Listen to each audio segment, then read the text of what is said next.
Hey skiers, I'm Jeff from SkiEssentials.com. I'm Bob. Happy Friday. Welcome back to our Top 5 Fridays ski industry news videos, and welcome to a special edition of Top 5 Fridays featuring BOA. That is really an interesting Friday. It's an exciting Friday here in Vermont. It snowed today. We can talk about BOA Ski Boots. Yep, everyone's excited. Yeah. It's great. Yeah. Some of you, maybe most of you, have already gotten wind of BOA Ski Boots, but it's pretty cool. And we haven't formally talked about anything yet. Right. Known about it for a little while. There's a few different brands. We're going to talk about 3 of them today. There is at least one more that we're not going to talk about today. But yeah, 2024 is going to be the year of the BOA in ski boot worlds. And this is kind of fun because we have props today. I like Top 5 Fridays that include props. So this first topic is BOA boots. We're going to split it into 3 subsections.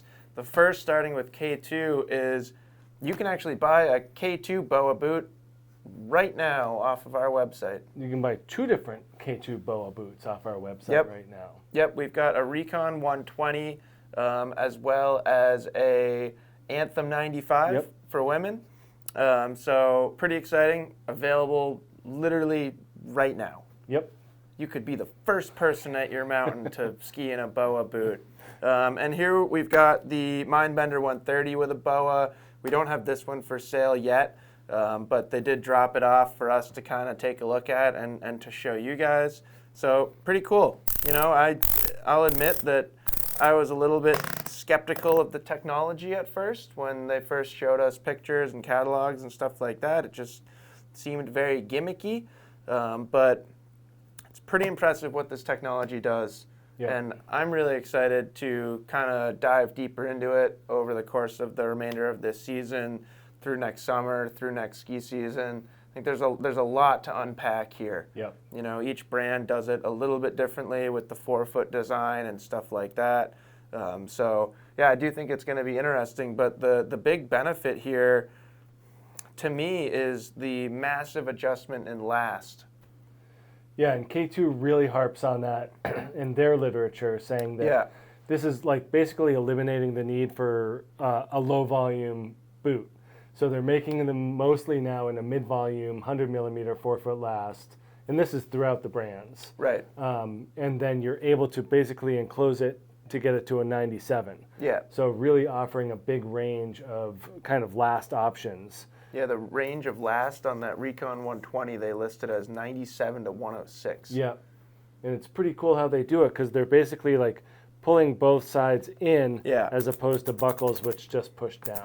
Yeah. So that's kind of the whole concept here with the closure system, is that they're looking to more like wrap the foot as opposed to pushing down on the foot. Yeah. And for larger instep skiers such as myself, this jumped off the page to me as a very attractive option. Totally. And you can see it. You know, like just sitting here with this boot kind of playing around with it, it really does kind of suck it in laterally rather than when you're like kind of, you know, when you're buckling those front buckles on a traditional boot, you're kind of just creating more pressure rather than bringing the boot in from the side. So yeah, really exciting from K2. Take a look at that Recon 120 and that Anthem 95. You could buy them right now. And yeah, you'll definitely see a K2 BOA boot review at least once this season. We may do a whole line overview. It may just be more specific, more focused reviews. And then moving on to second section of topic 1, Bob, what do you got over there? Yeah, this is a S Pro Supra, so it's a 130 flex. It's basically what I've skied in the past 3 years. Right. Like an S Pro 130 or an X Pro 130 Yep. with the BOA closure system. And the fun thing about this is I've skied it. Right. You know, I've got 2 pretty good days on snow on this thing. Yeah, did some great skiing in that thing. You looked great. Oh, it feels amazing. Like I said, you know, it just is super helpful for me having that little, just infinite adjustments for the top of the foot. Right. And like most people will understand that these are the two less important buckles of the boot. Sure. These are the more important ones, but the fact that you're actually giving this lower section a little bit more, I don't know, direction or directive onto how the boot fits, I think goes a long way. Totally. So, whereas when you had your buckles, it's kind of like, oh, you find where you are and you leave it at that. This, in all honesty, I thought they did a bad job of naming it. They should have called it a speed dial. I don't think BOA allows that. Right. But BOA is a formal brand. I just think that it really just makes sense to say, well, just tighten it up and you're going faster. Yep. So, okay. But no, it skis great. The fit is amazing. Fits just like the old boots used to. And, it's just really easy. It's user-friendly. Thing's pretty burly. We've definitely kind of given it the hammer test. And I took this one and just smashed it against the table until I broke the BOA off, and it does just snap right back on. Yeah. Which is something that most of these brands have been kind of touching on is my first questions were, what happens if I fall off a rail early and it smashes against a rail? And they were always very adamant that you can pop it right back on. If something does break, replacement parts I think will be readily available, but based on my informal durability test, they're pretty strong. Yeah. Pretty cool. And it's hard to kind of separate fit and performance, with a ski boot. If it doesn't fit, then it's not going to perform at all. Right. So I think that having this kind of bring those two things together makes a lot of sense. It's not like this is a higher performance boot than the older S Pro 130. No, but you can dial in the fit a little better. The fit better. Yeah. So it's going to have an effect on the performance. Yeah. But overall, really impressed. Yeah, and it's cool to hear you say that because full disclosure, I haven't skied in a BOA boot yet. Being a 24/5 and skiing in a 130 flex creates some challenges. But I have heard from you, and I've heard from multiple other people that initial assessment or kind of your impression of it was that it was going to add more convenience. Yep. Which I think was very easy to see just looking at the product and playing around with it. This seems very convenient. And I'm surprised that so many people are really touching on how much better they perform. Mm-hmm. And I think that to me was a big surprise. Yeah. So I'm excited to get in them and kind of see what they can do. Yeah, no, I think you'll be in favor. Yep. We also wanted to mention that Fisher is going to come out with a line of BOA boots, and I should also mention that these aren't completely replacing buckle options. So for all the companies that are coming out with BOA boots next year, they're basically available. The boots that come with BOA options, you can also get without BOA. Yeah. So we're not seeing a complete shift from buckles to BOA, but maybe we will someday. Right. Who knows? I wouldn't be surprised. There are a few other brands. We're holding off on sharing information from them for now. A lot of cool things happening in ski boots this year. So you're going to see more content and more conversations from us about ski boots. But for now, we're just focusing on these three brands. Yeah. We've got new stuff from K2, Solomon, and Fisher. And that Fisher one, the one that sparked my attention was the RC4 Pro. I think it's going to be cool. Which is a 140 flex, 100 millimeter last boot with a zip fit and BOA. Right. So pretty cool that they're putting this on their top end stuff. How much stuff can you pack into a boot? Yeah. Fisher just answered that question. Yeah. So that's it. Let us know if you have any questions about BOA. I don't know that we'll be able to answer them. Again, we're going to do more and more testing, but certainly don't hesitate to leave a question, and we'll do our best to give you a response. Yep. And with that, Bob, I think we can just talk about normal news now. Normal. I know, I did just kind of want to talk about BOA. We'll just rip right through this stuff. BOA is way cooler. So some FIS recaps. The women were in Switzerland for 2 Super G races. Michaela took the weekend off, so it's practically like ski racing didn't exist. Good for her. I'm kidding. Other people ski race too. But it certainly seems like the ski racing world is pretty focused on Michaela Schifrin right now. And there's a lot of reasons why. So on Saturday, Isabella Wright picked up a 28th. Breezy Johnson was 29th. Again, these were two Super Gs. On Sunday, Isabella moved her way up the finish to 19th. So great to see from those ladies picking up some points. And then we've got lots of upcoming racing in Italy for the women. 2 downhill, a Super G, and 2 giant slalom races all in the course of the next week. So a lot of action. Be exciting. And then on the men's side, Ryan Cochran-Siegel picked up 6th in the Wengen Super G. I think I got the pronunciation better that time. Last week was a little weak. Yeah. And then Travis Ganong was 17th.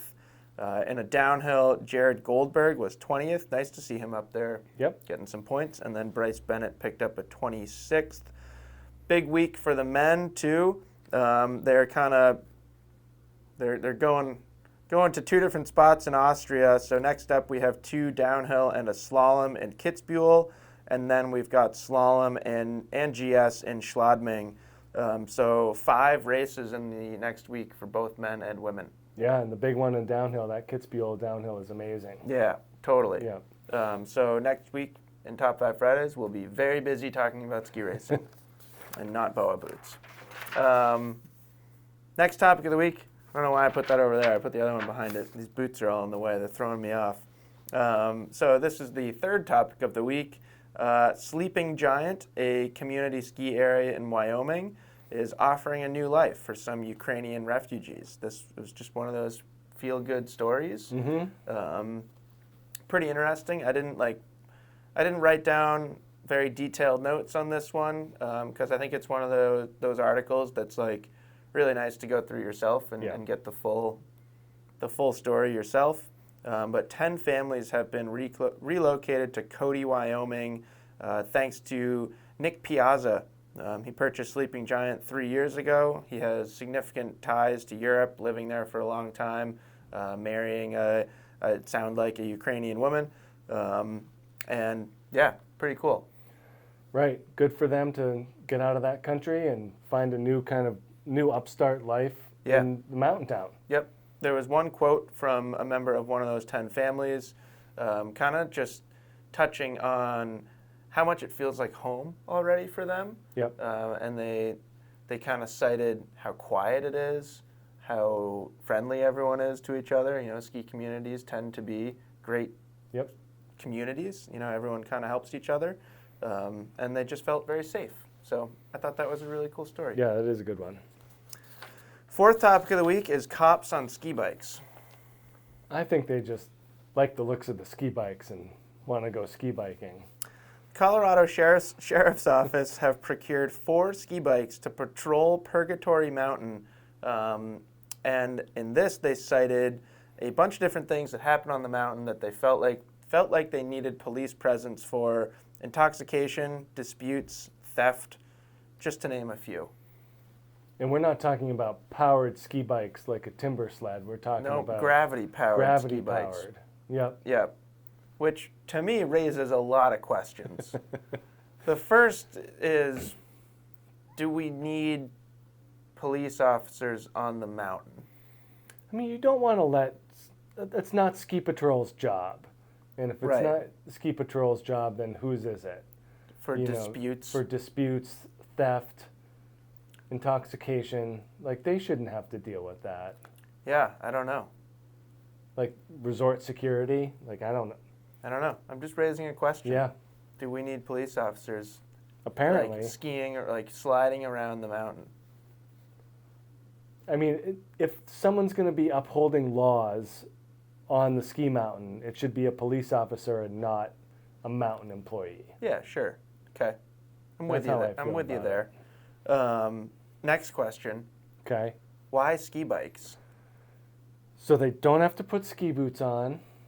They can be in their regular winter boots. Regular footwear. And you don't have to I don't know. I've never been on a You don't ski have bike. to have existing ability to ski or snowboard? Is that what you were going to say? That's what I was going to say, but I don't know what it takes to be a proficient ski biker. Proficient ski biker, so...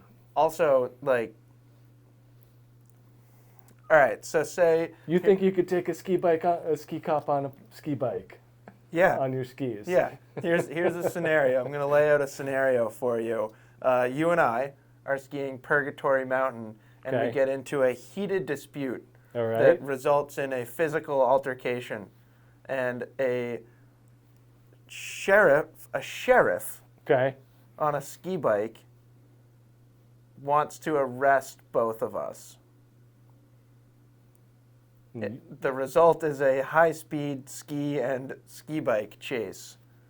Yeah. Who's getting away? Well, you can't out-ski a radio. You know, they're just gonna call it in. Radio to somebody down below. Yeah, and you're gonna get picked up and busted for running. Now you're looking at 2 offenses. 2 offenses, evading arrest, or whatever. Is it evading arrest? I don't know. I don't know. I've never evaded. I don't get in trouble enough to know how these things work. But I thought that was pretty interesting. Yeah. Makes me want to go ski Purgatory and see what type of problems they have that totally necessitate ski cops on bikes. Right. Like maybe I'd get to Purgatory and be like, whoa, yeah. This place is rough. This place is ridiculous. Like, where are the police? Right. They need some law and order here. Anyways. That's a fun one. And then lastly, we have our edits of the week. Really good week for edits. I'd say most of these are more films. So first we have Topside, 19-minute film from Nikolai Shermer. Puts together some awesome little films. So would really encourage you to watch that. I'm gonna go home and watch the whole thing from start to finish. I kind of just dragged through it a little bit earlier. And then we have Hustle and Motivate from Henrik Harlow. The guy just doesn't stop. Nope. Like the Energizer Bunny. It's got some interesting style, too, in this one. Going and going and going. And then we have Luke-Med. Luke-Med? I can't imagine you got that right, but I tried. But Georgian. A Georgian ski movie. Yeah. Yep, Georgia as in the country, not the state in the United States, because that would be a really boring ski movie. Right. And I did a little bit of research on this, and really cool, topographical country. Yeah, it really is. Yeah. Really amazing. And the skiing in this is phenomenal. Yeah. Absolutely amazing. Yeah, so check that out. And then we have Transition, Ben Baratti's journey from free ski to free ride, which I think is cool. I think it's cool watching athletes kind of progress and change and evolve. Yeah. And this one has that big, huge gap that I'm sure a lot of people have seen. It's been making the rounds. Yeah. Huge gap jump. I like gap jumps. Yeah, lots of airtime. You don't see as many gap jumps anymore in 2023. No. People realize the risk. Yeah. It's scary. Yeah, totally. But think back to 2004. That's all there was. It was just who can find the biggest gap. Yeah. And it's even worse on mountain bikes. I can't stand mountain bike gap jumps. Can't watch it. We'll get you hitting some gap jumps, Bob. You can do it. Like this. You can get 3 feet air. No, let's make a goal. Bob will hit a 3-foot gap jump. All right, I'll do that. You can do it. Anyways, so that's it for this week's Top 5 Fridays. Check out the BOA Boots. Keep an eye on Chairlift Chat, YouTube, that kind of stuff. Yep. Because we will have, I don't know, did they tell you you have to give those back, Bob? I'm gonna bring them back. I think I could use a size up probably, but pretty close. Okay, so we'll get some BOA information out as soon as we can, and we'll talk to you next week. Bye.